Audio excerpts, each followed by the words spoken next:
there, this is Danielle Dunlop with a video for Pawsome Stems, and in this video I will be creating a card with the Bubble Party stencil and the Sea Life stamp set. I'm starting here with showing you a fun background technique using a stamping foam by Simon Hurley, and I'm starting here with heating up that stamp foam, and often you see it used with a background stamp, but today I'm going to use it with a stencil. Before I'm creating the one that I'm using on my card today, I want to show you some different ones. So here I'm using the Seashell Fans stencil from Pawsome Stamps. And look at that gorgeous print that it leaves in that foam. And I'm using my distress inks here to leave some ink blend on the foam. I'm starting here with Kitsch Flamingo. And then I'm adding some picked raspberry, I'm sorry. And then I let it blend into some purple and I use Dusty Concord. Now this is one way to add ink to your stamping foam, just directly with the ink pad. But you can also do a more detailed inking if you use a very small brush. I only had some bigger ones at hand. And I really like the effect actually that it has when you do the ink with the ink pad and just cover up the whole area.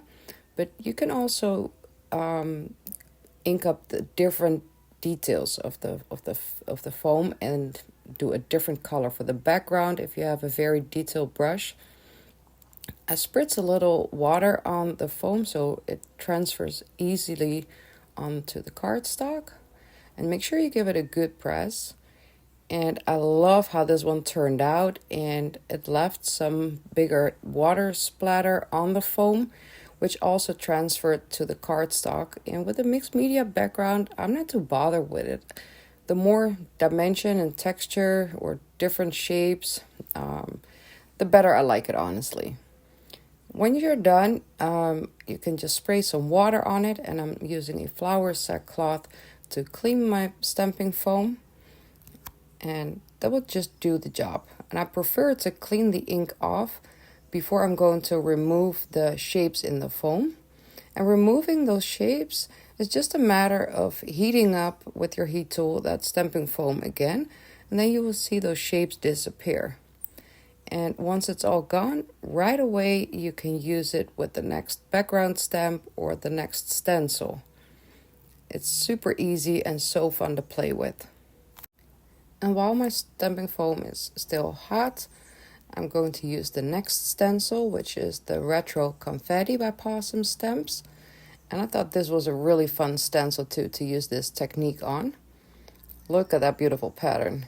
So now I'm doing some direct ink application again with some yellows and some red. For yellow, I'm using Squeezed Lemonade, and for red, my favorite one, Abandoned Coral. Now when you do a direct apply with your ink pads, you don't necessarily have to blend the colors with the brush like I'm doing here.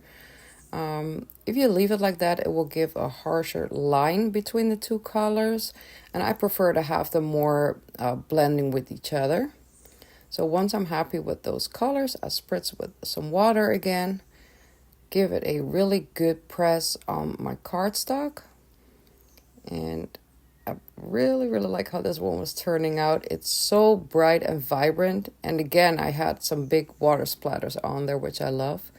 Now you can do a second print. What I'm doing here is just spritz some more water to make the ink react again.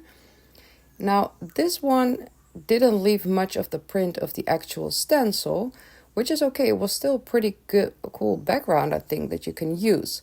So I just used the stencil again and use those same colors and use it the way you usually use a stencil.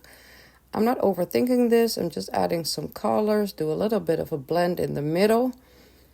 And look how cool that background is. The backgrounds I'm using today for my card, I made those previously already with the Bubble Party stencil. The print you see here on the left was the first print. And on the right is the second print that I actually like better, and it's the one I'm using today for my card. I stamped, colored, and die cut a bunch of images from the Sea Life stamp set. You see me coloring in a lot of videos, so I decided to put the focus on this video more so on that background technique.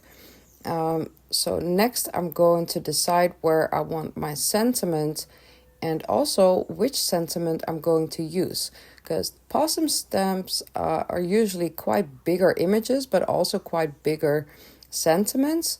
So just purely for the size in this case, I'm going with the long time no see sentiment, which perfectly fits there in that right top corner. And when I'm having a mixed media background, I prefer to stamp my sentiment with some black ink, but also to add some clear embossing powder, because it makes the sentiment stand out a lot more on that colorful background. Sometimes it gets a little too busy and the sentiment disappears a little bit in the background. So this is one of my favorite techniques to make it stand out a little more.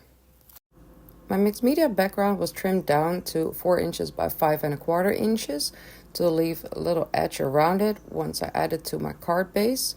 And I added it there with foam tape. I always like to give my cards a little more dimension. And all my images are glued down just with a simple glue, because you already have that dimension of the whole background popping up from the card base. And I love how this colorful card came together. I hope you enjoyed watching this video.